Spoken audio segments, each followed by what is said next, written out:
은영은 차 안에서 스마트워치를 통해 실시간으로 듣고 있었습니다.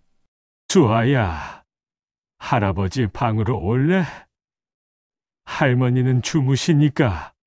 할아버지, 저 여기 있을래요. 수아의 목소리가 떨렸습니다. 수아야, 우리 지난번에 약속했지? 이건 우리만의 비밀이라고. 그리고 이어진 수아의 절규. 할아버지, 그건 하지 마요. 싫어요. 은영의 온몸이 얼어붙었습니다. 더 이상 참을 수가 없었어요. 차 문을 박차고 나와 외갓집으로 달려갔습니다. 아버지, 어디 계세요? 은영의 목소리가 집안을 울렸습니다. 수아가 침대 모서리에 웅크리고 앉아 눈물을 흘리고 있었어요. 엄마, 아이의 울음소리가 비수가 되어 은영의 심장을 찢었습니다. 이야기 시작 전 어디서 보고 계신지 댓글에 남겨주세요. 바로 이야기 시작합니다. 경기도의 작은 신도시 아파트 단지 저녁 6시가 되면 은영은 늘 같은 시간에 집으로 돌아왔습니다. 편의점 야간 아르바이트를 마치고 집에 들어서면 수아는 이미 혼자서 저녁을 먹고 있거나 책상 앞에 앉아 숙제를 하고 있었죠. 엄마, 오늘 학교에서 미술 시간에 선생님한테 칭찬받았어. 수아가 환하게 웃으며 그림을 보여주었습니다. 은영은 아이의 머리를 쓰다듬으며 미소를 지었어요. 오늘도 무사히 하루를 버텼구나. 그런 안도감이 밀려왔습니다. 남편이 떠난 지 벌써 5년이 흘렀습니다. 사업 실패 후 연락이 끊긴 그를 찾으려는 시도도 해봤지만 이젠 포기했어요. 그냥 없는 사람으로 여기는 편이 마음이 편했습니다. 은영은 혼자서 수아를 키우며 하루하루를 견뎌냈죠. 아침마다 도시락을 싸서 학교에 보내고 밤엔 편의점에서 일하고 주말엔 밀린 빨래와 청소를 하는 일상이 반복됐어요. 힘들었지만 수아의 웃는 얼굴을 보면 모든 게 괜찮아지는 것 같았습니다. 그 단순한 일상 속에서 은영은 평화를 찾았습니다. 적어도 그렇게 믿고 싶었죠. 주말이면 가끔 외갓집에 수아를 보냈어요. 어머니께서 손녀를 보고 싶어 하셨고 은영도 잠시나마 혼자만의 시간을 가질 수 있어서 나쁘지 않았습니다. 외갓집엔 어머니와 아버지 그리고 외삼촌이 살고 있었죠. 외삼촌은 결혼을 하지 않고 부모님과 함께 지내고 있었습니다. 은영에겐 든든한 친정이었고 수아에겐 따뜻한 외갓집이어야 했습니다. 그런데 이상한 일이 생겼습니다. 수아가 외갓집에서 돌아올 때마다 울먹이곤 했어요. 처음엔 할머니와 헤어지기 싫어서 그런가 보다 했죠. 하지만 횟수가 잦아지면서 은영은 조금씩 이상하다는 생각이 들기 시작했어요.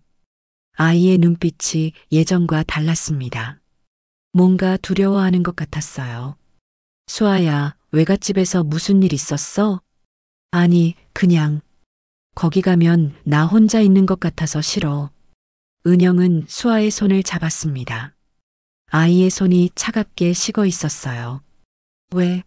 할머니랑 할아버지랑 외삼촌이랑 같이 놀잖아.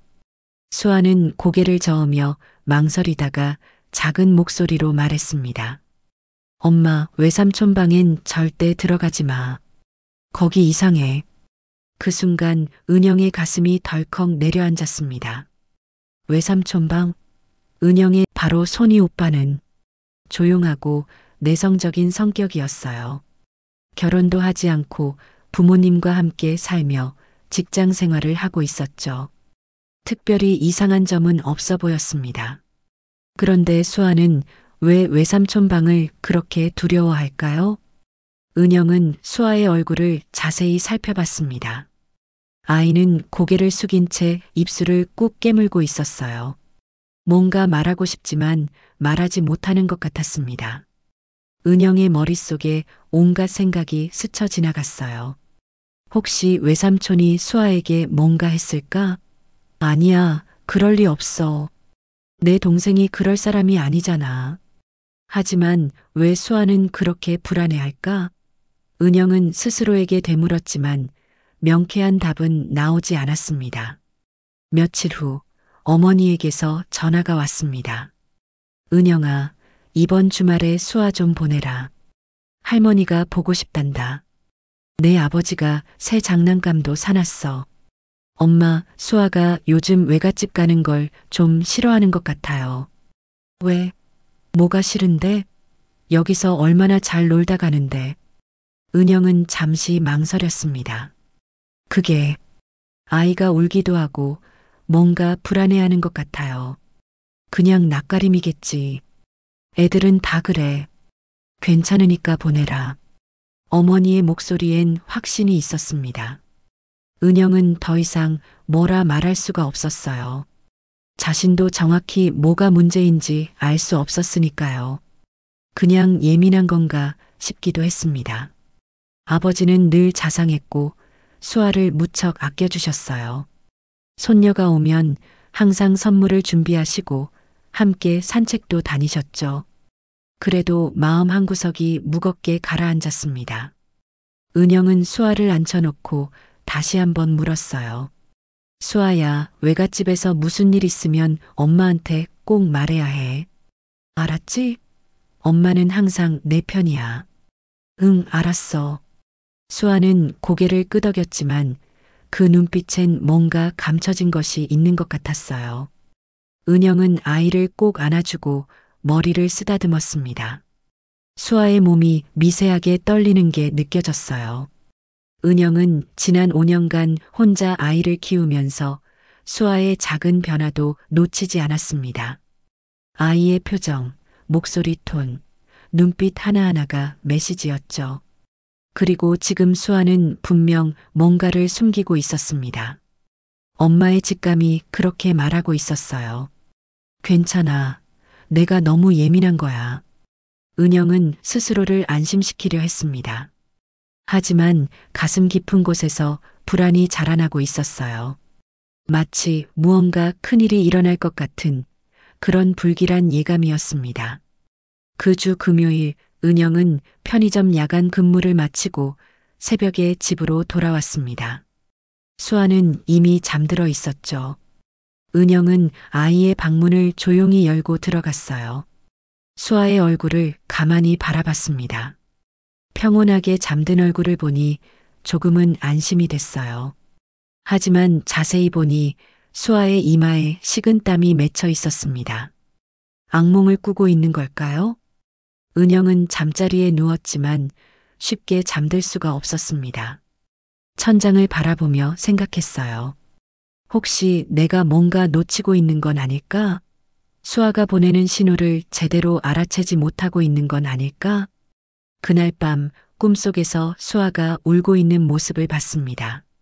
아이는 어두운 방 안에서 혼자 울고 있었고 은영이 아무리 불러도 대답하지 않았어요.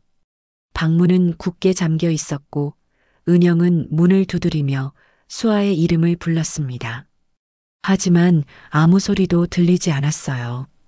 은영은 식은땀을 흘리며 잠에서 깼습니다. 시계를 보니 새벽 4시였어요. 심장이 빠르게 뛰고 있었습니다. 은영은 급히 일어나 수아의 방으로 갔습니다. 아이는 여전히 잠들어 있었어요.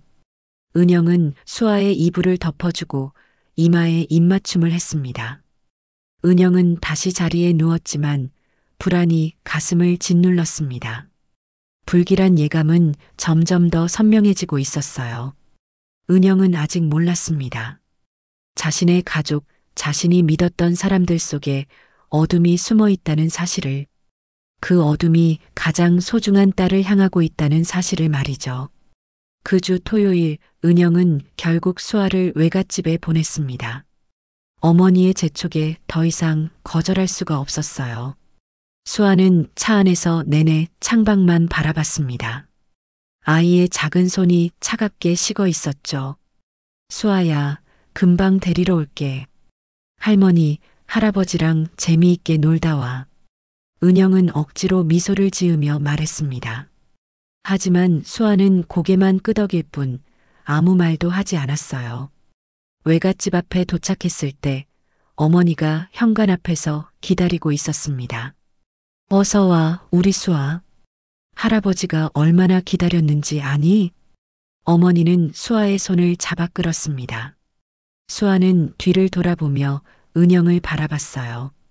그 눈빛에는 애원이 담겨 있었습니다. 은영의 가슴이 미어졌지만 어쩔 수 없었어요. 저녁 때 데리러 올게. 잘 있어, 수아야. 은영은 차를 돌려 집으로 향했습니다. 백미러로 외갓집을 바라봤을 때 수아가 현관에 서서 이쪽을 바라보고 있었어요. 그 작은 뒷모습이 유난히 외로워 보였습니다. 저녁 6시 은영은 수아를 데리러 외갓집으로 갔습니다. 현관문을 열고 들어서는 순간 수아가 울먹이며 달려왔어요. 엄마. 수아는 은영의 품에 안겨 울기 시작했습니다. 은영은 아이를 꼭 껴안았어요. 수아야, 왜 울어? 무슨 일 있었어? 엄마, 나 집에 가고 싶어. 빨리 가자. 어머니가 안쪽에서 나오며 말했습니다. 은영아, 애가 왜 이러는지 모르겠네. 오늘 하루 종일 잘 놀더니 갑자기 운다. 엄마, 수아한테 무슨 일 있었어요? 아무 일도 없었어. 내 아버지랑 정원에서 놀고 외삼촌이랑 장난감 갖고 놀고 그랬지. 그냥 엄마 보고 싶어서 우는 거겠지. 은영은 수아의 얼굴을 살펴봤습니다. 아이의 눈이 빨갛게 부어 있었어요. 오래 운 것 같았습니다. 수아야, 엄마한테 말해봐. 뭐가 싫었어? 하지만 수아는 고개를 저으며 은영의 옷깃을 꼭 쥐었습니다. 엄마, 그냥 가자. 빨리. 은영은 더 이상 물을 수가 없었습니다. 어머니 앞에서 아이를 다그칠 수도 없었고 수아의 상태가 심상치 않았으니까요. 그럼 먼저 갈게요, 엄마. 그래, 조심히 가거라. 수아야, 다음에 또 오너라. 차에 타자마자 수아가 말했습니다. 엄마, 할아버지가 이상한 말했어. 은영의 심장이 철렁 내려앉았습니다. 무슨 말? 비밀이래. 할아버지랑 나랑만 아는 비밀. 말하면 엄마가 화낸대. 할아버지가 그런 말을 했다고? 무슨 비밀인데? 수아는 입술을 떨며 고개를 저었습니다. 몰라. 말하면 안 된대. 할아버지가 무서웠어, 엄마. 은영은 차를 세우고 수아를 바라봤습니다. 아이의 눈에 공포가 서려 있었어요. 이건 단순한 낯가림이 아니었습니다. 수아야, 엄마는 절대 화내지 않아.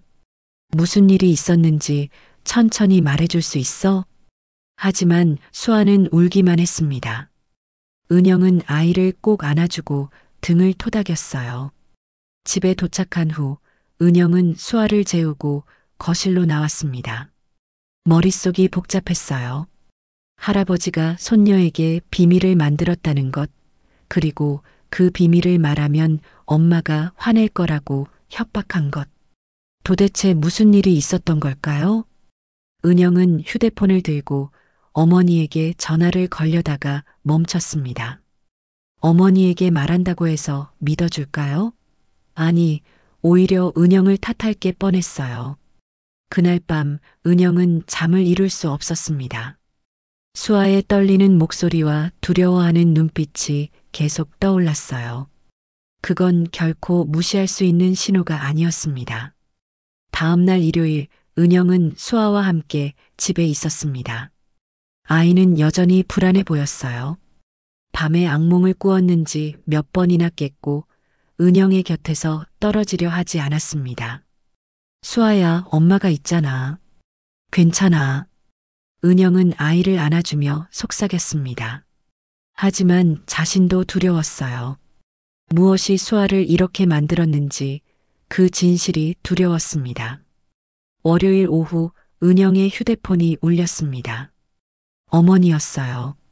은영아, 이번 주 토요일에 수아 또 보내라.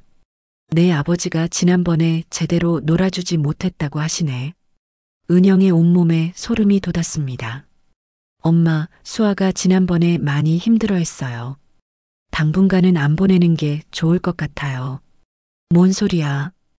애가 할머니, 할아버지 보는 게 뭐가 힘들다는 거야? 내가 쓸데없는 생각을 심어주는 거 아니야? 어머니의 목소리가 날카로워졌습니다. 은영은 입술을 깨물었어요.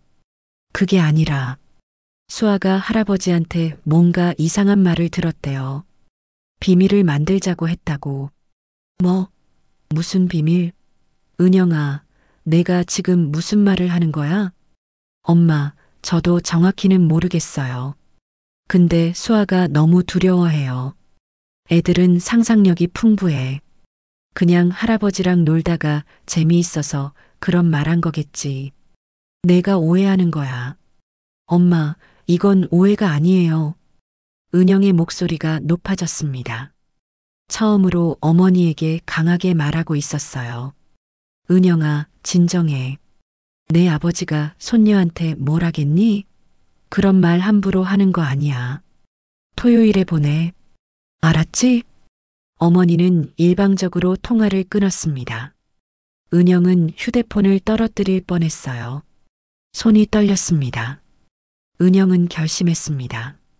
이번엔 수아를 그냥 보낼 수 없었어요. 진실을 알아야 했습니다. 은영은 서랍 깊숙이 넣어뒀던 낡은 스마트워치를 꺼냈습니다.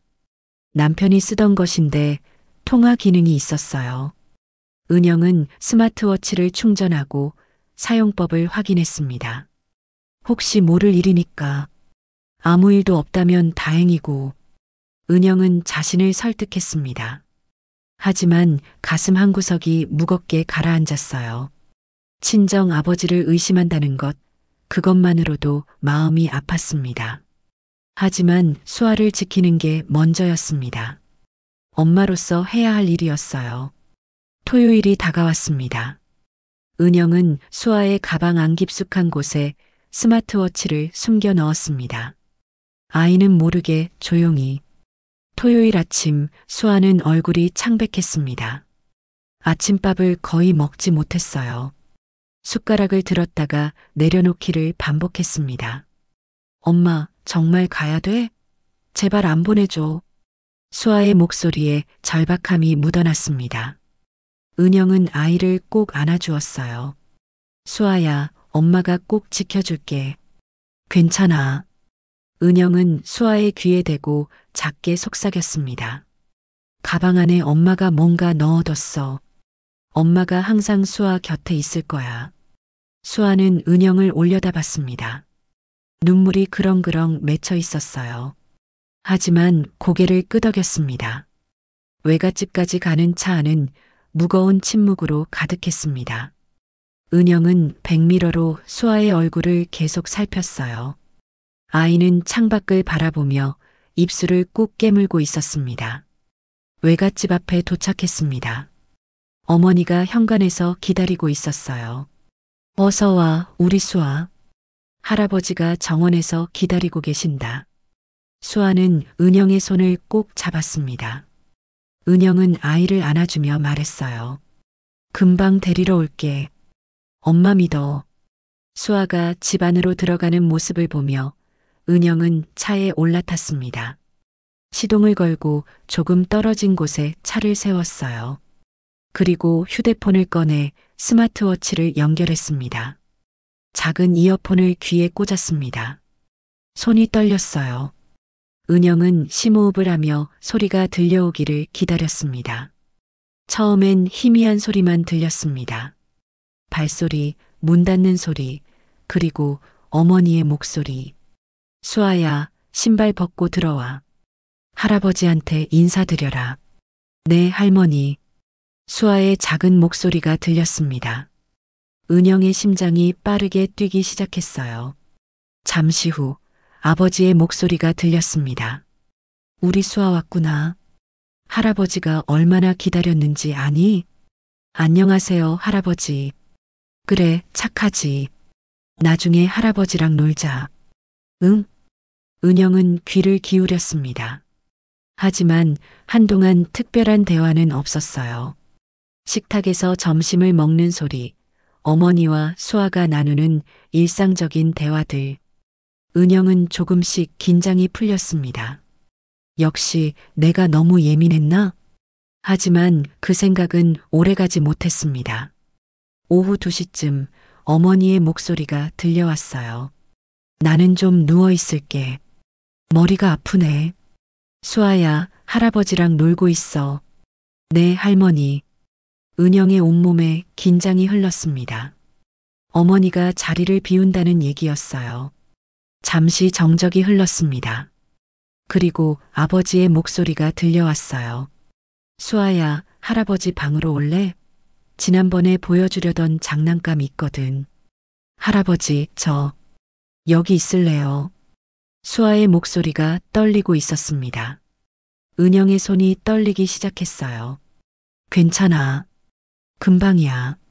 할머니는 주무시니까 조용히 가자. 발소리가 들렸습니다. 계단을 올라가는 소리였어요. 은영은 숨을 죽이고 들었습니다. 문 여는 소리, 그리고 닫히는 소리. 은영의 심장이 터질 듯이 뛰었습니다. 자, 여기 앉아봐.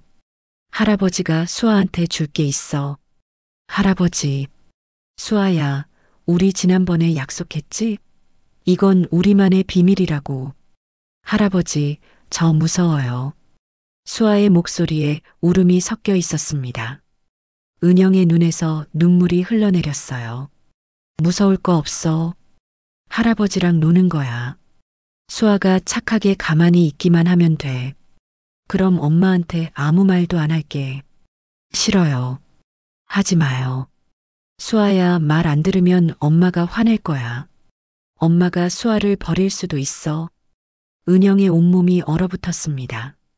아버지의 목소리는 낮고 차가웠어요. 은영이 알던 다정한 아버지의 목소리가 아니었습니다. 엄마는 나를 안 버려요. 그럴까? 엄마는 힘들어. 수아 키우느라 너무 힘들어해. 수아가 할아버지 말 안 들면 엄마가 수아를 싫어할 거야. 은영은 더 이상 참을 수가 없었습니다.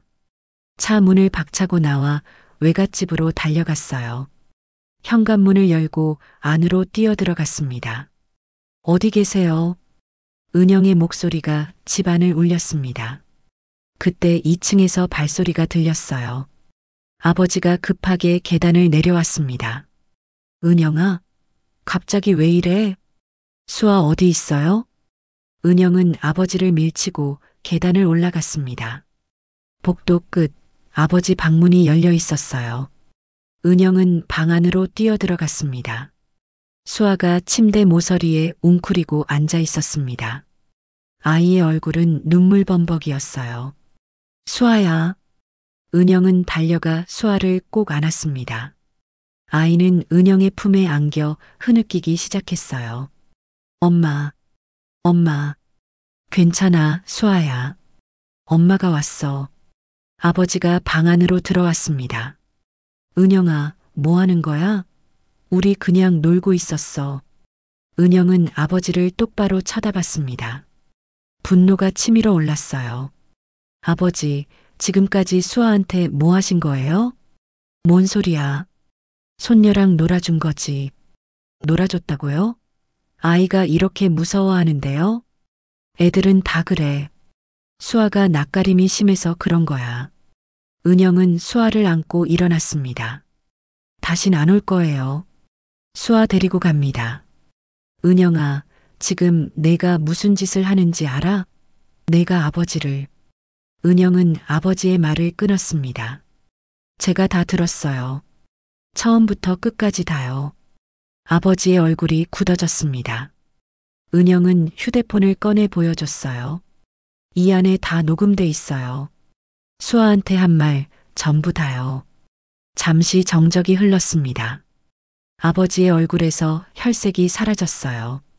그때 어머니가 계단을 올라왔습니다. 무슨 일이야? 왜 이렇게 시끄러워? 은영은 어머니를 돌아봤습니다. 엄마, 아버지가 수아한테 이상한 짓 하셨어요. 뭐? 무슨 소리야? 제가 다 들었어요. 녹음도 돼 있고요. 어머니의 얼굴이 창백해졌습니다. 어머니는 아버지를 바라봤어요. 여보, 이게 무슨 일이에요? 아버지는 아무 말도 하지 않았습니다. 그 침묵이 모든 것을 말해주고 있었어요. 은영은 수아를 안고 방을 나섰습니다. 계단을 내려가며 뒤를 돌아보지 않았어요. 현관문을 열고 밖으로 나왔습니다. 차에 수아를 태우고 은영도 올라탔습니다. 시동을 걸고 외갓집을 벗어났어요. 잠시 차를 세우고 수아를 안았어요. 은영의 팔에 안겨 계속 울고 있었습니다. 은영도 눈물을 흘렸어요. 분노와 슬픔 그리고 안도감이 뒤섞여 있었습니다. 수아야, 미안해. 엄마가 늦게 알아차려서 미안해. 엄마, 나 잘못한 거 없지? 아니야, 절대 아니야. 수아는 아무 잘못 없어. 엄마가 지켜줄게. 이제 괜찮아. 하지만 은영은 알고 있었습니다. 이제 시작일 뿐이라는 것을. 집으로 돌아오는 길, 은영의 손은 계속 떨렸습니다. 차를 운전하면서도 눈물이 멈추지 않았어요. 옆자리에 앉은 수아는 창밖만 바라보며 조용히 울고 있었습니다. 집에 도착하자마자 은영은 수아를 안고 침대에 누웠습니다. 아이를 꼭 껴안고 머리를 쓰다듬었어요. 수아야, 엄마한테 말해줄 수 있어? 할아버지가 언제부터 그랬어?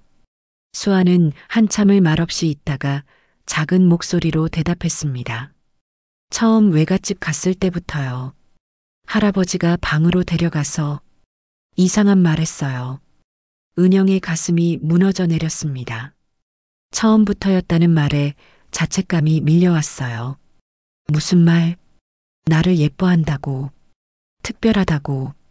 그리고 이건 우리만의 비밀이래요. 엄마한테 말하면 엄마가 날 버린대요. 수아의 목소리가 점점 작아졌습니다. 엄마가 나 때문에 힘들어한다고. 내가 말 잘 들어야 엄마가 날 안 버린대요. 수아는 몸을 떨며 계속 말했습니다. 할아버지가 나를 무릎에 앉히고 이상하게 만졌어요. 나는 싫다고 했는데 할아버지가 웃으면서 괜찮다고 했어요. 아이의 목소리가 끊겼습니다.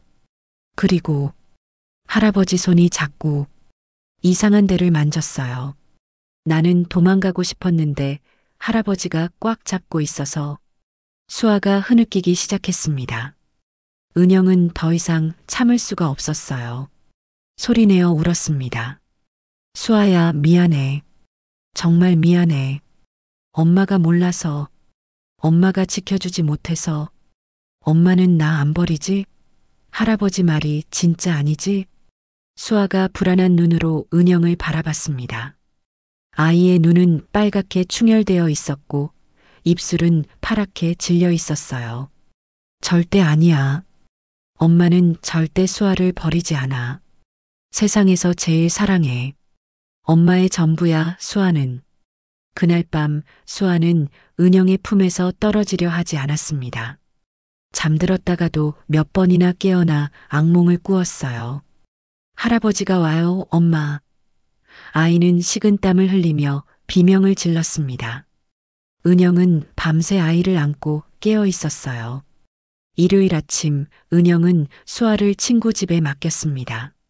그리고 혼자 경찰서로 향했어요. 경찰서 민원실에서 한참을 기다린 끝에 형사 한 분이 은영을 작은 상담실로 안내했습니다. 어떤 일로 오셨습니까? 은영은 떨리는 목소리로 지금까지의 일을 설명했습니다. 수아가 외갓집에서 겪은 일들, 아버지의 말들, 그리고 녹음된 내용까지. 형사는 진지한 표정으로 들었습니다. 은영이 녹음 파일을 재생하자 형사의 얼굴도 굳어졌어요.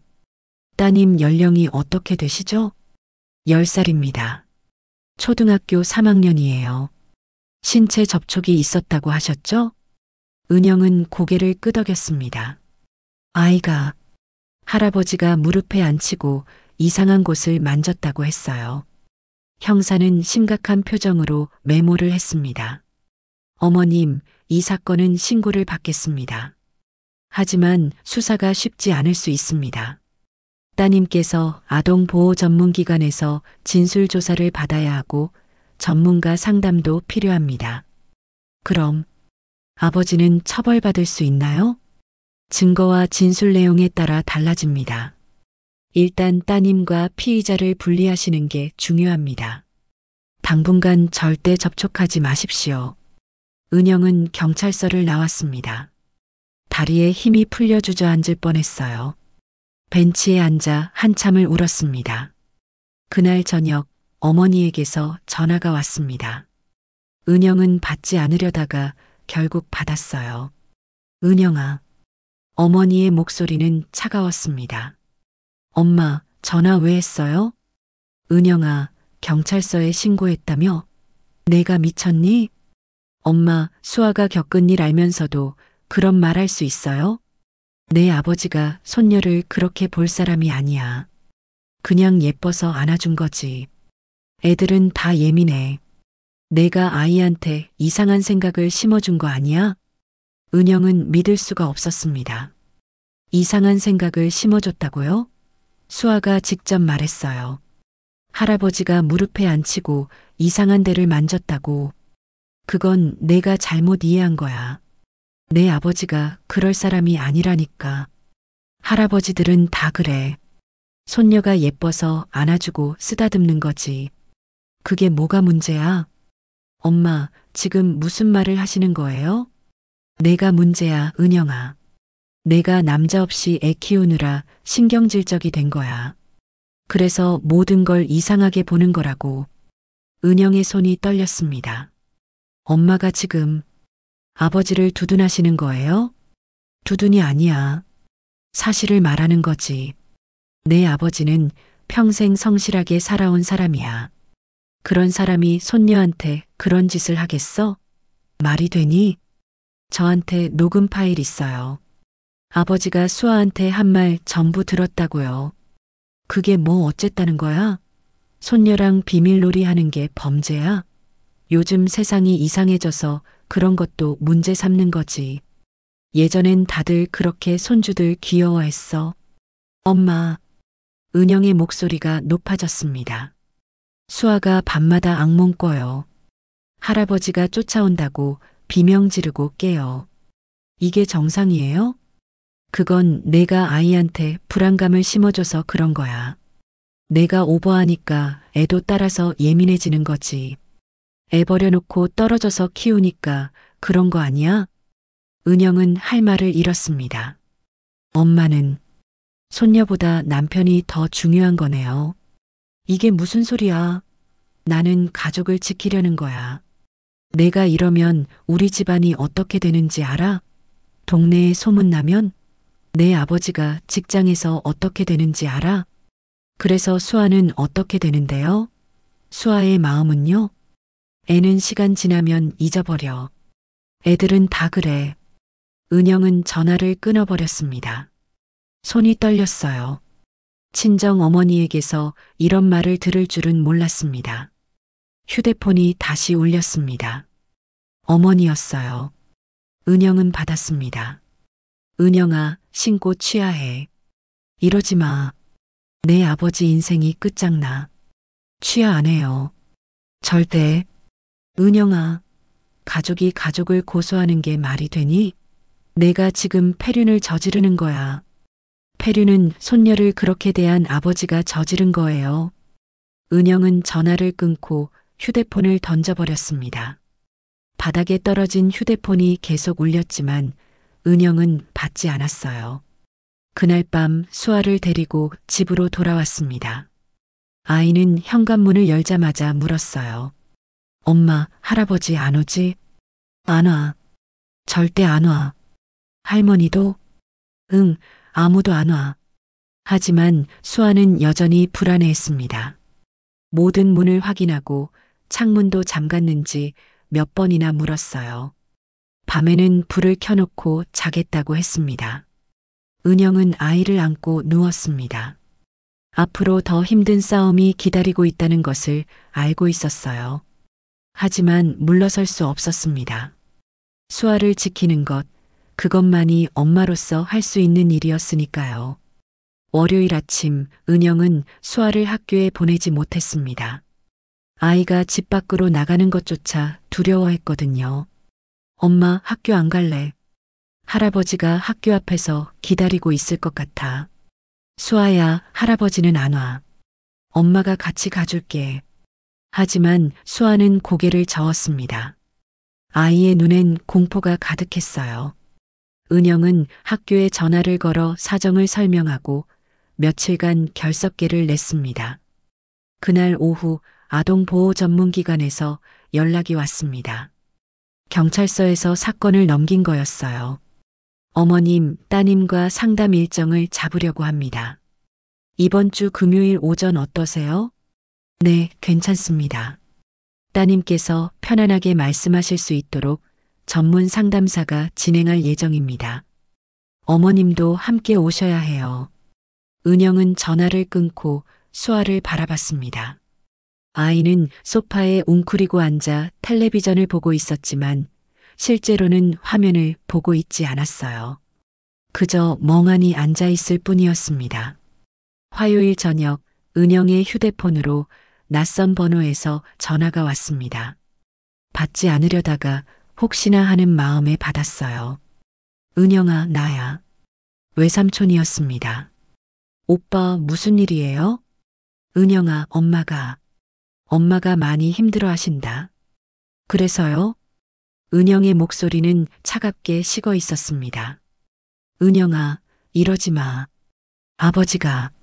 아버지도 잘못하신 거 아신데 사과하고 싶어 하시는데. 사과요? 사과로 되는 일이 아니에요. 은영아, 그래도 가족이잖아. 신고를 취하하면 안 될까? 아버지가 직장에서 조사받으셨어. 동네에도 소문이 나기 시작했고. 은영은 웃음이 나왔습니다. 오빠도 그러시는 거예요?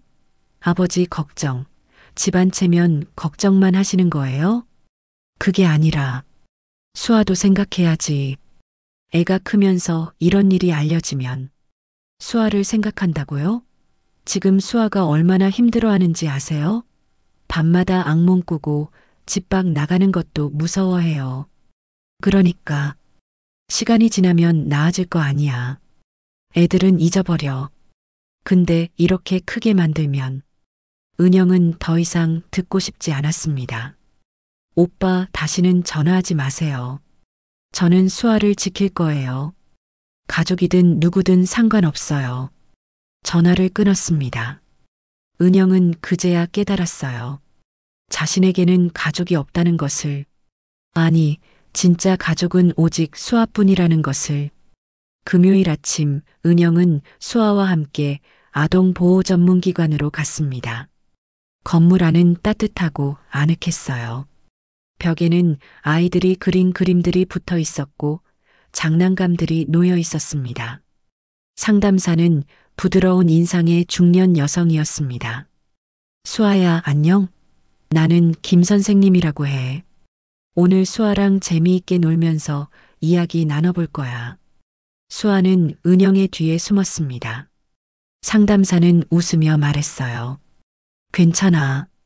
무섭지 않아. 엄마도 여기 있을 거야. 상담은 2시간 동안 이어졌습니다. 상담사는 수아에게 인형을 주고 인형으로 그날의 상황을 재현해 보라고 했어요. 수아는 처음엔 망설였지만 천천히 이야기하기 시작했습니다. 할아버지 인형이 여기 앉아. 그리고 나를 이렇게 무릎에 앉혀. 수아는 작은 인형을 큰 인형 무릎에 앉혔습니다. 그리고 할아버지가 여기를 만져. 수아가 인형의 가슴 부분을 가리켰습니다. 상담사는 조용히 메모했어요. 그 다음엔 수아는 말을 하려다 멈추고 큰 인형을 바닥에 던졌어요. 할아버지가 웃으면서 우리만의 비밀이라고 했어. 말하면 엄마가 나를 버린대. 수아의 눈에 눈물이 고였습니다. 나는 싫다고 했어. 근데 할아버지가 안 놔줬어. 계속 안고 있었어. 은영은 옆방에서 모니터로 상담 장면을 지켜보고 있었습니다. 아이의 말을 들으며 눈물이 쏟아졌어요. 자신이 몰랐던 더 많은 일들이 있었다는 것을 알게 됐습니다. 상담이 끝나고 상담사가 은영을 불렀습니다. 어머님, 수아가 전형적인 외상 후 스트레스 증상을 보이고 있습니다. 지속적인 치료가 필요해요. 얼마나 걸릴까요? 아이마다 다릅니다. 몇 개월이 걸릴 수도, 몇 년이 걸릴 수도 있어요. 중요한 건 어머님이 곁에서 계속 지지해 주시는 거예요. 네, 알겠습니다. 그리고 이 사건은 경찰 조사로 넘어갈 예정입니다. 수아의 진술과 상담 내용이 모두 증거가 될 거예요. 은영은 고개를 끄덕였습니다. 이제 돌이킬 수 없었어요. 아니, 돌이켜서도 안 됐습니다. 집으로 돌아오는 길 수아가 물었습니다. 엄마, 내가 할아버지를 나쁜 사람으로 만드는 거야? 은영은 차를 세우고 수아를 바라봤습니다. 아니야, 절대 아니야. 나쁜 건 할아버지가 한 행동이야. 수아는 아무 잘못 없어. 근데 할머니가 나한테 화낼 것 같아. 할머니가 화낸다면 그건 할머니가 잘못된 거야. 수아를 지켜주지 못한 어른들이 잘못한 거지. 수아는 아무 잘못 없어. 그날 밤 은영은 수아를 재우고 거실에 앉았습니다. 노트북을 켜고 아동 성범죄에 대해 검색했어요. 수많은 기사와 통계가 나왔습니다. 그리고 충격적인 사실을 알게 됐습니다. 아동 성범죄의 대부분이 아는 사람, 특히 가족이나 친척에 의해 저질러진다는 것. 그리고 많은 경우 가족들이 피해자가 아닌 가해자를 보호한다는 것. 은영은 더 많은 글들을 읽었습니다. 피해자들의 증언, 그들이 겪은 고통, 그리고 회복의 과정. 은영의 눈에서 눈물이 흘러내렸어요. 수아야, 미안해. 엄마가 꼭 지켜줄게. 다음 날 경찰서에서 연락이 왔습니다. 어머님, 다음 주 화요일에 피의자 조사가 예정되어 있습니다. 혹시 피의자 측에서 연락이 오면 절대 만나지 마시고 연락 내용을 저희에게 알려주세요. 네, 알겠습니다. 그날 오후 어머니에게서 문자가 왔습니다. 은영아, 내 아버지가 다음 주에 경찰 조사 받으신단다. 이러지 마라. 제발. 아버지 인생이 끝장난다. 은영은 문자를 지우지 않고 스크린샷을 찍어 경찰에게 전송했습니다. 그리고 답장을 보냈어요. 엄마, 수아의 인생은 생각 안 하세요? 저는 딸을 지킬 거예요. 더 이상 답장은 오지 않았습니다. 은영은 휴대폰을 내려놓고 수아의 방으로 갔어요. 아이는 침대에 누워 천장을 바라보고 있었습니다. 수아야, 배고프지 않아?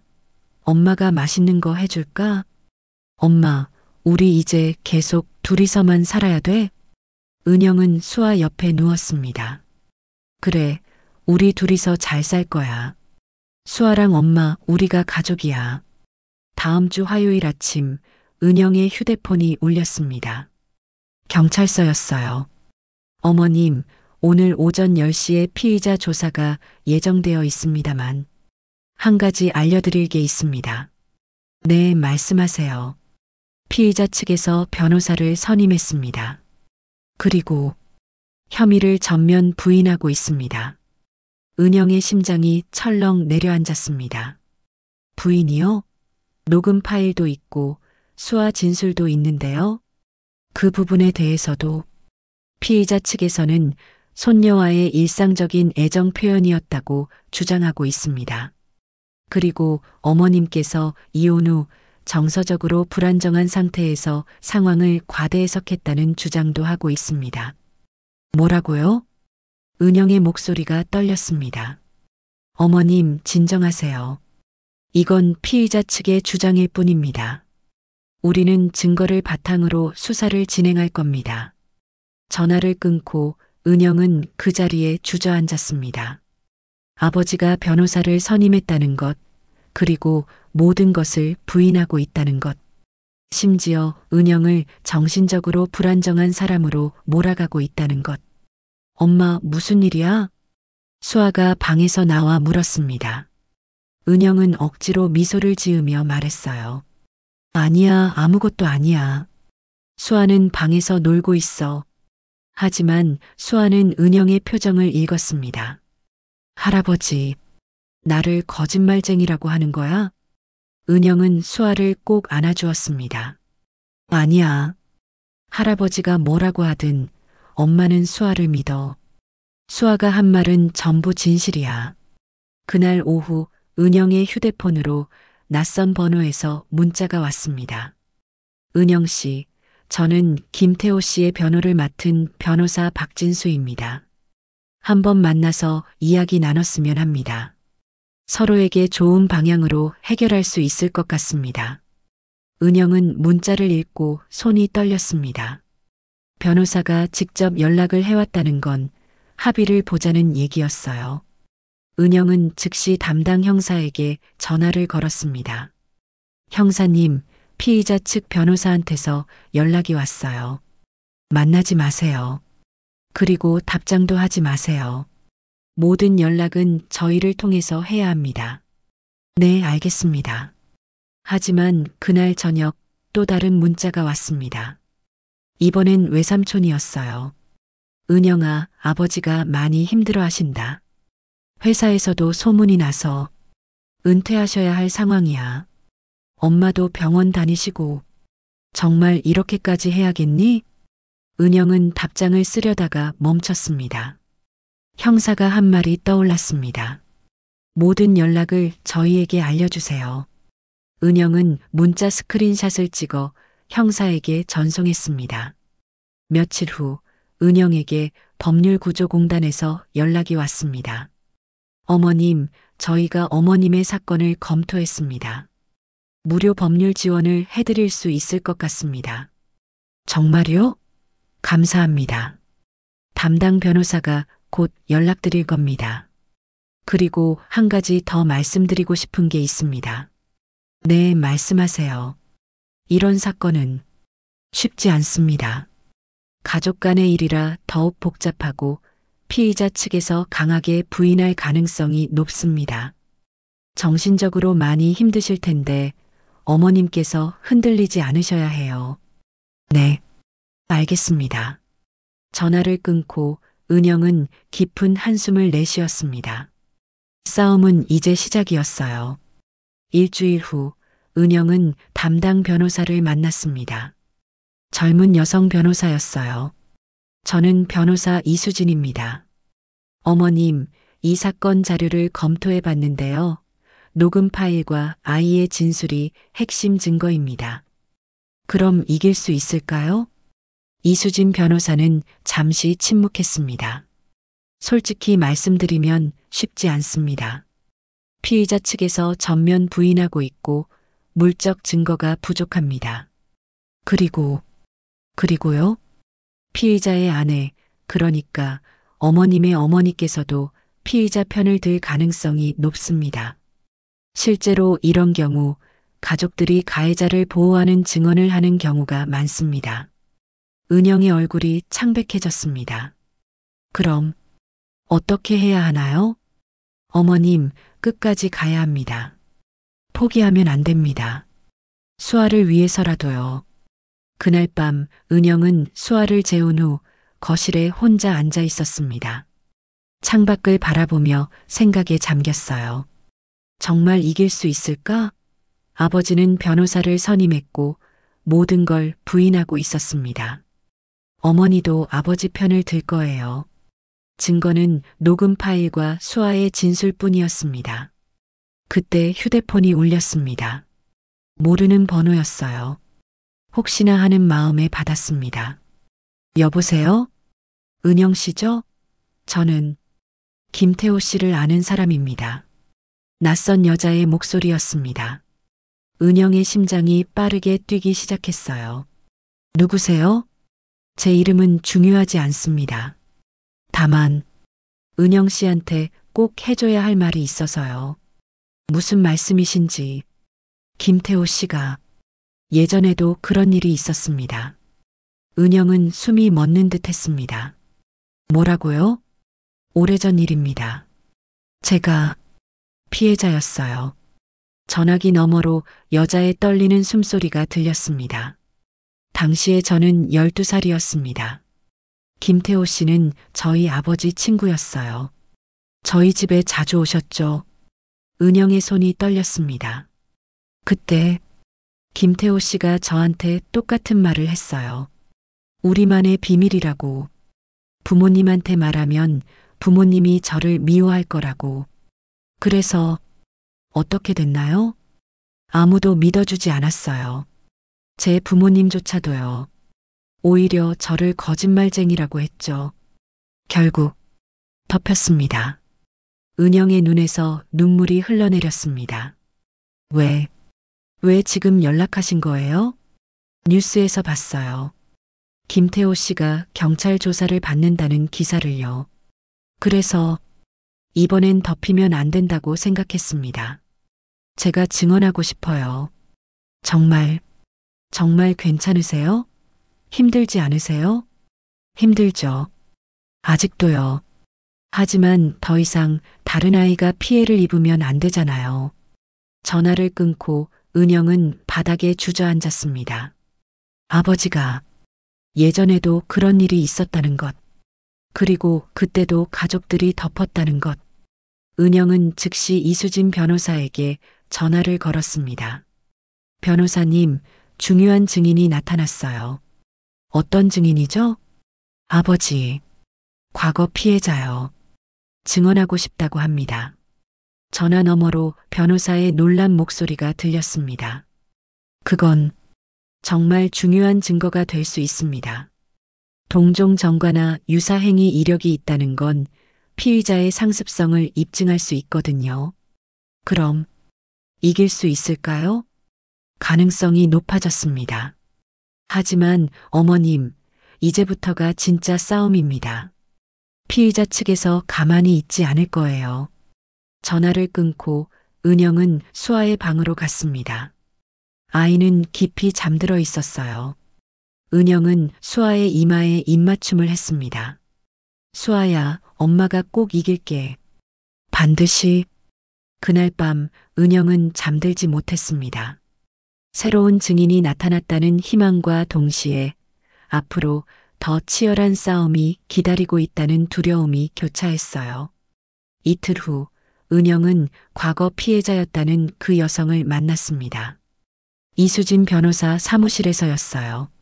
여성은 30대 중반으로 보였고 긴장한 얼굴로 앉아 있었습니다. 안녕하세요. 저는 정미선이라고 합니다. 만나주셔서 감사합니다. 쉽지 않은 결정이셨을 텐데. 미선은 고개를 저었습니다. 아니에요. 제가 해야 할 일이었어요. 25년을 후회하며 살았거든요. 미선은 떨리는 손으로 커피잔을 들었습니다. 한참을 망설이다가 입을 열었어요. 12살 때였어요.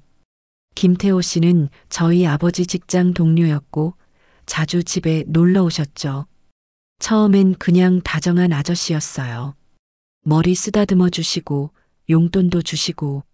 미선의 목소리가 떨렸습니다. 어느 날 부모님이 둘 다 외출하신 날이었어요. 김태호 씨가 혼자 집에 들어오셨어요. 아버지한테 줄 서류가 있다고 하시면서요. 미선은 잠시 말을 멈췄습니다. 손이 떨리고 있었어요. 그날 김태호 씨가 저를 소파에 앉히시고는 옆에 앉으셨어요. 그리고 갑자기 저를 무릎에 앉혔어요. 저는 이상하다고 느꼈지만 어른이 하시는 일이니까 그러려니 했어요. 그런데 미선의 눈에 눈물이 고였습니다. 손이 제 몸을 만지기 시작했어요. 처음엔 등을 쓰다듬는 것 같았는데 점점 이상한 곳으로 내려갔어요. 저는 무서워서 꼼짝도 못했어요. 은영은 미선의 손을 꼭 잡았습니다. 김태호 씨가 제 귀에 속삭였어요. 미선이가 제일 예뻐. 우리만의 비밀이야. 부모님한테 말하면 부모님이 미선이를 이상하게 볼 거야. 내가 유혹했다고 생각하실 거야. 미선이 흐느끼기 시작했습니다. 그 후로도 몇 번 더 있었어요. 김태호 씨는 우리 집에 올 때마다 기회를 찾았어요. 저는 피하려고 했지만 어른 말씀을 거역할 수가 없었어요. 언제 부모님께 말씀드렸나요? 몇 달을 혼자 끙끙 앓다가 결국 엄마한테 말했어요. 근데 미선의 목소리가 잠겼습니다. 엄마가 제 말을 끊으셨어요. 미선아, 내가 오해한 거야. 김태호 아저씨가 그럴 뿐이 아니야. 아저씨는 널 예뻐해서 그러신 거지. 그렇게 말씀하셨어요. 그래도 계속 말씀드리셨나요? 네. 저는 울면서 말했어요. 아저씨가 이상한 곳을 만졌다고, 무서웠다고. 그랬더니 엄마가 화를 내셨어요. 그런 말 밖에서 하면 안 돼. 아저씨한테 실례야. 내가 철이 없어서 착각하는 거야. 그러시면서 다시는 그런 말 하지 말라고 하셨어요. 미선은 손수건으로 눈물을 닦았습니다. 결국 아버지한테도 말하게 됐어요. 엄마가 아버지한테 말씀드렸거든요. 미선이가 이상한 소리를 한다고요. 아버지는 뭐라고 하셨나요? 아버지는 저한테 소리를 지르셨어요. 내가 미쳤냐? 김태호 씨가 얼마나 좋은 분인데 그런 말을 해. 집안 망신시키려고 작정했냐? 그러시면서 벽에 있던 시계를 집어던지셨어요. 미선의 목소리가 떨렸습니다. 그날 밤 아버지가 김태호 씨한테 전화하셨어요. 사과하시는 거예요. 딸애가 사춘기라 그런가 봅니다. 죄송합니다. 그렇게 말씀하시더라고요. 저는 옆에서 그 통화를 듣고 있었어요. 은영의 눈에서 눈물이 흘러내렸습니다. 그 후로 어떻게 되셨어요? 아무 일도 없던 게 됐죠. 오히려 저만 거짓말쟁이가 됐어요. 가족들이 저를 보는 눈빛이 달라졌어요. 뭔가 문제가 있는 아이로 보기 시작했죠. 미선은 깊은 한숨을 내쉬었습니다. 그때부터 우울증이 시작됐어요. 학교도 제대로 못 다녔고요. 밤마다 악몽을 꿨어요. 고등학교 때는 손목을 긋기도 했어요. 부모님은 제가 예민한 아이라고만 생각하셨죠. 이수진 변호사가 조심스럽게 물었습니다. 미선 씨, 법정에서 이 이야기를 하실 수 있으세요? 미선은 잠시 망설이다가 고개를 끄덕였습니다. 네. 두렵지만 해야 해요. 그 아이를 위해서라도. 은영은 미선을 꼭 안아주었습니다. 두 사람은 한참을 그렇게 안고 울었어요. 그날 저녁 은영은 담당 형사에게서 전화를 받았습니다. 어머님, 피의자 측에서 진술서를 제출했습니다. 무슨 내용인가요? 피의자의 아내 진술서입니다. 남편이 결백하다는 내용이고요. 어머님에 대한 내용도 있습니다. 은영의 심장이 빠르게 뛰기 시작했습니다. 어떤 내용이죠? 형사는 잠시 침묵했습니다. 어머님께서 남편과 이혼 후 정서적으로 불안정했고 항우울제를 복용했다는 내용입니다. 그래서 일상적인 상황을 성범죄로 오인했다는 주장입니다. 그리고 수아양이 어머님의 영향으로 거짓 기억을 갖게 됐다는 내용도 포함되어 있습니다. 은영은 전화기를 떨어뜨릴 뻔했습니다. 제가 거짓 기억을 심어줬다고요? 어머님, 이건 피의자 측의 전형적인 방어 전략입니다. 흔들리시면 안 됩니다. 전화를 끊고 은영은 소파에 주저앉았습니다. 어머니가 자신의 친딸을 그렇게 몰아가고 있었습니다. 다음 날 아침 은영의 집 우편함에 편지가 들어 있었습니다. 발신인 이름이 없었어요. 은영은 편지를 뜯었습니다. 은영아, 엄마다. 내가 전화를 안 받으니 이렇게 편지를 쓴다. 은영아, 정신 좀 차려라. 내가 지금 무슨 짓을 하고 있는지 아니? 내 아버지는 평생을 성실하게 사신 분이야. 회사에서도 인정받고 이웃에서도 존경받는 분이시잖니. 그런 분을 내가 범죄자로 만들고 있어. 아버지가 지금 얼마나 힘들어 하시는지 아니? 회사에서 소문이 나서 사람들 눈치를 보고 계셔. 동네 사람들도 다 알아. 아버지가 밤에 주무시지도 못하셔. 은영아, 솔직히 말해. 내가 남편한테 버림받고 혼자 사는 게 힘든 거 엄마가 모르는 줄 아니? 외롭고 불안하니까 모든 게 이상하게 보이는 거 아니니? 수아는 아직 어려. 엄마가 무슨 말을 하면 그대로 따라하는 나이야. 내가 계속 아버지가 나쁜 사람이라고 하니까 수아도 그렇게 믿는 거지. 순수한 아이를 이용하지 마라. 아버지는 그저 손녀가 예뻐서 안아주시고 사랑해주신 거야. 할아버지들은 다 그래. 그게 뭐가 문제니? 요즘 세상이 이상해져서 할아버지가 손주 사랑하는 것도 범죄로 만드는구나. 마지막으로 말한다. 고소 취하해라. 그러면 다 용서해 줄게. 우리 가족이 다시 예전처럼 돌아갈 수 있어. 이 길로 계속 가면 넌 정말로 가족을 잃는다. 내 선택이야. 어머니가. 은영은 편지를 읽으며 온몸이 떨렸습니다. 편지를 든 손에 힘이 들어갔어요. 구겨지는 종이 소리가 조용한 거실에 울렸습니다. 은영은 편지를 펴서 사진을 찍었습니다. 변호사에게 보내야 했어요. 그날 오후 은영은 수아와 함께 동네 슈퍼에 갔습니다. 우유와 계란을 사려고요. 계산을 하고 나오는데 입구에서 낯익은 얼굴과 마주쳤습니다. 어머, 은영 씨 아니에요? 동네 부녀회장이었습니다. 어머니와 친한 사람이었어요. 안녕하세요. 은영이 인사를 하려는데 그 여성의 표정이 싸늘하게 변했습니다. 은영 씨, 참 대단하시네요. 목소리에 비아냥이 섞여 있었습니다. 부모님이 얼마나 애쓰며 키우셨는데 그 은혜를 이렇게 갚으세요? 죄송하지만 제 가정사는. 가정사요? 온 동네가 다 아는데 무슨 가정사예요? 친아버지를 경찰에 고소했다면서요? 주변에 있던 사람들이 하나둘씩 쳐다보기 시작했습니다.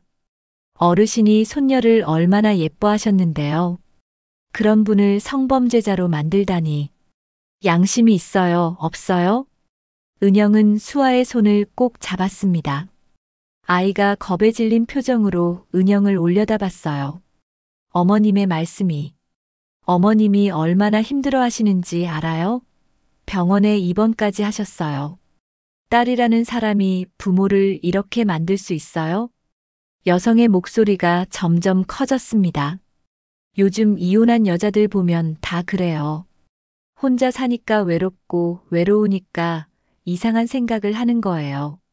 멀쩡한 사람을 범죄자로 만들고 제 딸이 겪은 일을 모르시면서. 겪은 일이요? 애가 뭘 알아요? 엄마가 이상한 생각을 심어주니까 그런 말을 하는 거죠. 은영은 더 이상 참을 수가 없었습니다. 그럼 제 딸이 거짓말한다는 말씀이세요? 거짓말이라기보다는 엄마 영향을 받은 거죠. 어린애가 엄마 말이면 다 믿잖아요. 은영은 수아를 데리고 슈퍼를 나왔습니다.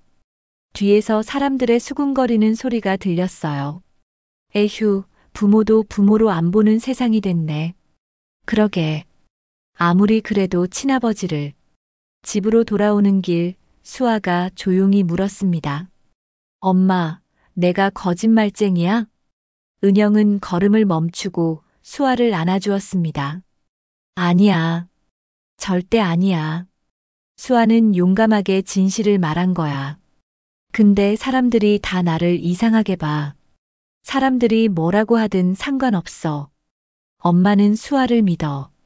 그것만 기억해. 그날 밤 어머니에게서 또 문자가 왔습니다. 은영아, 공판이 일주일 후라며. 마지막 기회다. 법정 가면 내가 얼마나 망신당할지 알아? 내 아버지 변호사가 준비한 게 얼마나 많은지 알기나 해? 내가 정신과 다닌 기록, 남편한테 버림받은 일수와 혼자 집에 두고 밤늦게까지 일한 거 전부 다 나온다. 내가 엄마 자격이 없다는 것도 밝혀질 거야. 그래도 계속할 거니? 은영은 휴대폰 화면을 오래 바라봤습니다. 손가락이 떨렸어요. 문자를 지울까 하다가 스크린샷을 찍어 변호사에게 보냈습니다. 일주일이 빠르게 지나갔습니다. 그동안 은영은 밤마다 잠을 설쳤어요. 법정에 서는 것이 두려웠습니다. 하지만 수아를 볼 때마다 마음을 다잡았어요. 이건 엄마로서 해야 할 싸움이었으니까요. 공판 당일 은영은 정장을 입고 법원으로 향했습니다. 이수진 변호사가 입구에서 기다리고 있었어요. 어머님 준비되셨죠? 네, 떨리지만 괜찮습니다. 법정 안으로 들어섰을 때 맞은편에 아버지가 앉아 있었습니다. 정장을 입은 아버지는 여전히 위험 있어 보였어요. 그 옆엔 어머니가 앉아 있었고요. 모두 일어나 주십시오. 판사가 입장했습니다. 중년의 남성 판사였어요. 재판을 시작하겠습니다. 피고인 김태호, 아동 청소년 위성보호에 관한 법률 위반 혐의로 기소되었습니다. 피고인 혐의를 인정하십니까? 아버지가 일어서서 또렷한 목소리로 말했습니다. 인정하지 않습니다. 피고인 측 변호사가 일어섰습니다. 재판장님, 이 사건은 가족 간 오해입니다. 고소인은 이혼 후 우울증 진단을 받았고 정서적으로 불안정한 상태에서 일상적인 상황을 왜곡했습니다. 은영은 입술을 깨물었습니다. 자신의 과거가 법정에서 공개되고 있었어요. 검사가 일어섰습니다. 재판장님, 피해 아동의 진술은 일관되고 구체적입니다. 녹음 파일을 통해 피고인의 협박성 발언이 확인되며 과거 피해자도 유사한 범행을 증언할 예정입니다. 은영이 먼저 증인석에 섰습니다. 검사가 녹음 파일을 재생했어요. 법정 안에 아버지의 목소리가 울려 퍼졌습니다. 수아야, 우리 지난번에 약속했지? 이건 우리만의 비밀이라고. 할아버지, 저 무서워요. 무서울 거 없어. 수아가 착하게 있으면 엄마한테 아무 말도 안 해도 돼. 말 안 들으면 엄마가 화낼 거야. 엄마가 수아를 버릴 수도 있어. 법정이 조용해졌습니다. 은영은 아버지를 바라봤어요. 아버지는 고개를 숙이고 있었습니다. 다음으로 정미선이 증인석에 섰습니다. 증인, 피고인을 알고 계십니까? 네. 피고인은 제 아버지의 직장 동료였습니다. 증인이 피고인에게 당한 일을 말씀해 주시겠습니까? 미선은 눈물을 참으며 말했습니다. 제가 12살 때였습니다. 피고인이 저를 무릎에 앉히고 몸을 만졌습니다. 그리고 이건 비밀이라고 부모님한테 말하면 제가 이상한 아이로 보일 거라고 말했습니다. 그날 이후 피고인은 자주 집에 왔고 같은 일이 반복되었습니다. 결국 부모님께 말씀드렸지만 아무도 믿어주지 않았습니다. 피고인 측 변호사가 반박했습니다. 증거가 있습니까? 25년 전 일의 증거 말입니다. 없습니다. 하지만 제 기억은 생생합니다. 저는 25년을 이 기억과 함께 살았습니다. 매일 밤 악몽을 꿨고 우울증으로 고생했습니다. 지금도 불현듯 기억이 나곤 합니다. 마지막으로 어머니가 증인석에 섰습니다. 은영은 가슴이 아팠어요. 증인은 피고인의 아내이시죠? 피고인이 손녀에게 부적절한 행동을 한 적이 있습니까? 어머니는 잠시 망설이다가 대답했습니다. 없습니다. 남편은 그럴 사람이 아닙니다. 검사가 물었습니다. 증인, 녹음 파일을 들으셨습니까? 그 내용에 대해 어떻게 생각하십니까? 어머니는 침묵했다가 말했습니다. 남편이 손녀랑 장난치듯이 한 말일 겁니다. 증인께서는 손녀보다 남편을 보호하고 싶으신 겁니까? 어머니의 눈에 눈물이 고였습니다. 저는 가족을 지키고 싶을 뿐입니다. 어떤 가족을 말씀하시는 겁니까? 손녀도 가족입니다. 어머니는 대답하지 못했습니다. 재판은 4시간 동안 이어졌습니다. 판사가 말했습니다. 오늘 공판은 여기까지입니다. 다음 공판에서 최종 판결을 내리겠습니다.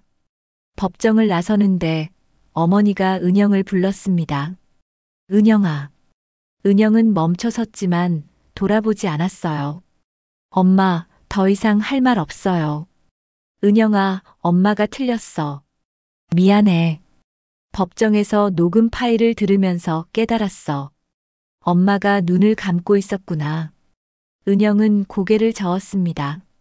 용서는 당장은 할 수 없어요. 엄마는 수아보다 아버지를 선택하셨잖아요. 한 달 후 최종 선고 공판이 열렸습니다. 판사는 엄숙한 표정으로 판결문을 읽었습니다. 피고인 김태호는 아동 청소년 위성보호에 관한 법률 위반 혐의로 징역 8년을 선고합니다. 법정이 술렁였습니다. 은영은 눈을 감았어요. 눈물이 흘러내렸습니다. 피고인의 행위는 어린 피해자에게 씻을 수 없는 상처를 남겼고 가족이라는 신뢰관계를 악용한 중대한 범죄입니다. 또한 과거에도 유사한 행위를 저질렀다는 증언이 있어 상습성도 인정됩니다. 1년 후 은영은 수아와 함께 지방 작은 도시로 이사했습니다. 작은 미용실을 차렸어요. 수아는 새 학교에 적응하며 조금씩 밝아지고 있었습니다. 어느 봄날 수아가 학교에서 돌아와 말했습니다. 엄마, 오늘 선생님이 칭찬했어. 내가 용감한 아이래. 발표 시간에 내가 제일 먼저 손 들었거든. 전엔 무서워서 못했는데. 은영은 수아를 안아주었습니다. 우리 수아, 정말 용감해. 엄마, 나 할아버지 생각 안 나. 가끔 꿈에 나오긴 하는데 예전보다 덜 무서워. 시간이 지나면 더 괜찮아질 거야. 엄마, 우리 이제 행복한 거지? 은영은 수아의 얼굴을 바라봤습니다. 아이의 눈에 생기가 돌아오고 있었어요. 응, 우리는 행복해질 거야. 천천히 함께. 창밖엔 봄비가 내리고 있었습니다. 은영은 창밖을 바라보며 생각했어요. 진실을 말하는 건 아팠지만 그 아픔을 겪어야만 치유가 시작된다는 것을. 그리고 가장 중요한 건 아이를 지키는 것, 아이의 목소리를 믿어주는 것이라는 걸. 은영은 수아의 손을 꼭 잡았습니다. 앞으로도 긴 여정이 남아 있었지만 이제 두렵지 않았어요. 서로를 지켜줄 수 있는 한 그들은 괜찮을 테니까요. 이 이야기는 각색된 이야기이지만 지금 이 순간에도 어딘가에서 실제로 일어나고 있습니다. 혹시 당신 곁에 도움이 필요한 아이가 있다면 그 목소리에 귀 기울여 주세요. 오늘도 끝까지 이야기 함께 해주셔서 감사합니다. 여러분의 구독과 좋아요는 이야기를 만드는데 큰 힘이 된답니다. 환절기에 감기 걸리지 않도록 따뜻하게 옷 챙겨 입으세요. 저는 다음 이야기로 다시 찾아뵙겠습니다.